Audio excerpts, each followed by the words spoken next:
10,000 चीनी सैनिकों को खदेड़ा, एलएसी पर बुलाए 156 हेलीकॉप्टर्स। भारत के खिलाफ सबसे बड़ी साजिश का पर्दाफाश, भारतीय कंपनियों पर लगाया गया सबसे बड़ा इल्जाम। नमस्कार दोस्तों, ये दोस्तों बिना किसी देरी के जानते हैं इन सारी खबरों के बारे में विस्तार से। दोस्तों, आप सभी को पता है कि सर्दियों के मौसम में चीनी सेना की हालत कितनी खराब रहती है। आसान भाषा में कहें तो विंटर सीजन में चाइनीज सोल्जर अपनी पेट्रोलिंग के लिए भी अपने कैंप से बाहर निकलने से कतराते हैं, क्योंकि लद्दाख की जो ठंड है वो ये नूडल्स खाने वाले चीनी सैनिकों की सहन शक्ति से परे है। बताया जा रहा है कि इस समय लद्दाख में तापमान -12 डिग्री सेल्सियस है, तो वहीं लद्दाख की चोटियों पर जहां से इंडियन आर्मी चीनियों पर नजर रखती है, वहां का तापमान 0 से -30 डिग्री सेल्सियस नीचे गिर चुका है। और इन जगहों पर सिर्फ ठंड ही नहीं, तेज हवा और जोरदार बर्फबारी भी होती है। इसके बावजूद भारतीय जवान किसी चट्टान की तरह इस बर्फबारी में पहरा देते हैं, और जहां हम जैसे आदमी 100 फीट की दूरी तक तय नहीं कर सकते, ऐसी जगहों पर भारतीय सेना के जवान कई किलोमीटर तक पेट्रोलिंग करते हैं। वहीं बात अगर चीनियों की करें तो उनकी हालत तो सबसे खराब है, बल्कि वो तो मन ही मन ये कहते होंगे कि कम से कम विंटर सीजन में उनकी पोस्टिंग एलएसी पर ना हो। दरअसल दोस्तों, खबर निकल कर आ रही है कि बढ़ती ठंड की वजह से चीन ने अपने लगभग 10,000 सैनिक हटा दिए हैं और उनकी जगह पर स्पेशल ट्रेनिंग दिए गए नए सैनिकों की तैनाती की जा रही है। लेकिन जो नए सैनिक एलएसी पर तैनात किए गए, वो सैनिक अब कोरोना की मार झेल रहे हैं। कुछ मीडिया रिपोर्ट्स के मुताबिक वास्तविक नियंत्रण रेखा के पास यानी कि अरुणाचल प्रदेश से लेकर सिक्किम तक चीन की पीपल्स लिबरेशन आर्मी ने अपने खास ट्रेन किए गए सैनिक तैनात कर दिए हैं, ताकि वो पुराने सैनिकों की जगह ले सकें। शुरुआत के 10,000 सैनिक तो पहले ही ठंड और ऑक्सीजन की कमी से बीमार पड़ने लगे, लेकिन अब जो नए ट्रूप्स चीन ने तैनात किए वो कोरोना पॉजिटिव पाए जा रहे हैं, जिस वजह से चीनी मिलिट्री कैंप में भगदड़ मची हुई है। वैसे देखा जाए तो इन सैनिकों को यहाँ बुलाया गया था भारतीय जवानों का मुकाबला करने के लिए, लेकिन चीन का अपने ही वायरस इन ट्रूप्स का दुश्मन बन चुका है। कहा जा रहा है कि संक्रमित चीनी सैनिकों को अस्पतालों में लाने के लिए पिछले एक सप्ताह में 156 हेलीकॉप्टर उड़ान भर चुके हैं और वहां क्वारंटाइन वार्ड भी शुरू कर दिए गए हैं। आप सभी जानते हैं कि कोरोना संक्रमित मरीज को सांस लेने में काफी दिक्कत होती है, क्योंकि कोरोना वायरस हमारे फेफड़ों को बुरे तरीके से खराब कर देता है। और लद्दाख तो ऐसी जगह है जहां नौसिखिया वैसे भी सांस नहीं ले पाता, और ऐसी जगह पर जिसे कोरोना हो गया तो आप सोचिए उनकी हालत कितनी पतली होगी। जबकि जो चीनी इंडियन आर्मी से लड़ने के लिए गया था वो खुद अपनी जान बचाने के लिए मौत से लड़ रहा है। कहने की बात है कि चीन दिखावा तो बहुत करता है, और इसी दिखावे को हमारे ही देश के काफी सारे लोग सच मान लेते हैं।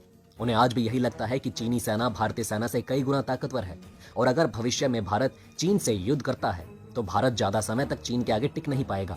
लेकिन जरा इस वीडियो को देखिए, चीनी सेना की असली हालत क्या है आप अच्छे से देख सकते हैं। एलएसी की ऊंची जगहों पर चीनी सैनिक तैनात हैं। वो अपने साथ पोर्टेबल ऑक्सीजन जनरेटर लेकर पेट्रोलिंग कर रहे हैं, क्योंकि इतनी ऊंचाई पर इन्हें सांस लेने में दिक्कत हो रही है। जरा ठीक से देखिए, उन्हें चलने में भी मुश्किल हो रही है, और इन्हें चाहिए लद्दाख। और दूसरी तरफ हमारे इन जाबाजों को देखो, इनके लिए बर्फ किसी मिट्टी समान है, कितनी मस्त पेट्रोलिंग कर रहे हैं। अब आप ही बताइए कौन ताकतवर है और कौन कमजोर, नीचे कमेंट करके जरूर बताएं। वहीं दोस्तों, दूसरी तरफ अब जो खबर मैं आपको बताने वाला हूं ये बहुत ही ज्यादा सेंसिटिव है, इसलिए कुछ भी कहने से पहले इस वीडियो को अंत तक जरूर देखें। तो दोस्तों, आपको याद होगा जून और नवंबर के महीने में भारत के खिलाफ एक रिपोर्ट आई थी, और ये रिपोर्ट पेश की गई थी गाम्बिया की तरफ से। गाम्बिया अफ्रीका का देश है। उस समय उन्होंने ये कहा था कि हमारे यहाँ पर करीबन 82 बच्चों को गंभीर किडनी की बीमारी हो गई है, और इन 82 में से 70 की तो जान चली गई है।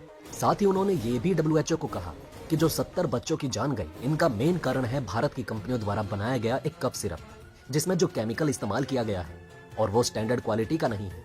साथ ही इसमें एक टॉक्सिक केमिकल पाया गया है जो है डाई इथाइलिन। ये खबर सुनकर भारत बहुत परेशान हुआ, लेकिन भारत ने तुरंत इस पर एक्शन लेना शुरू कर दिया।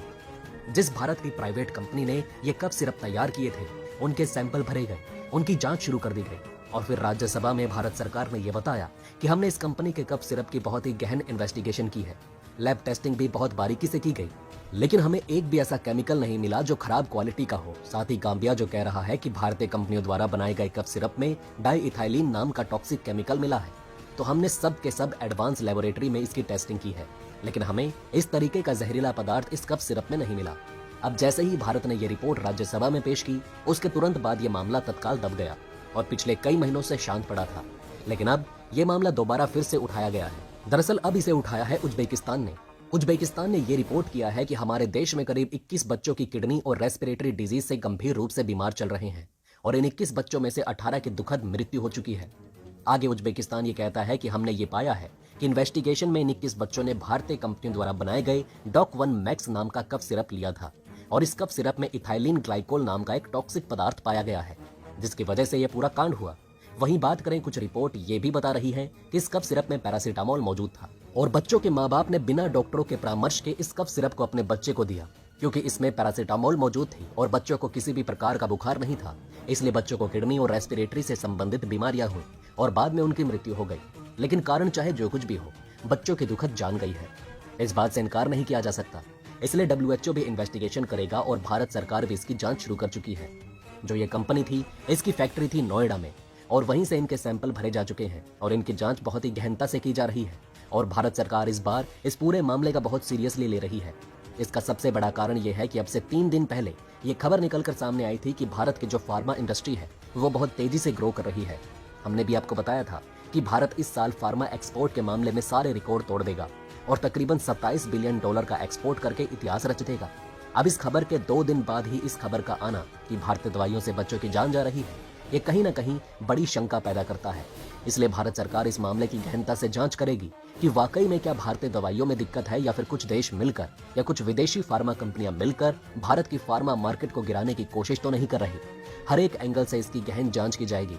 बल्कि हमारा मानना यह है कि इस खबर पर भारत सरकार बहुत ही ईमानदारी से इसकी जांच करे और अगर जांच में ये पाया जाता है कि वाकई में भारतीय कंपनियों द्वारा बनाए गए सिरप में कोई दिक्कत है तो उन्हें कड़ी सी कड़ी सजा दी जाए।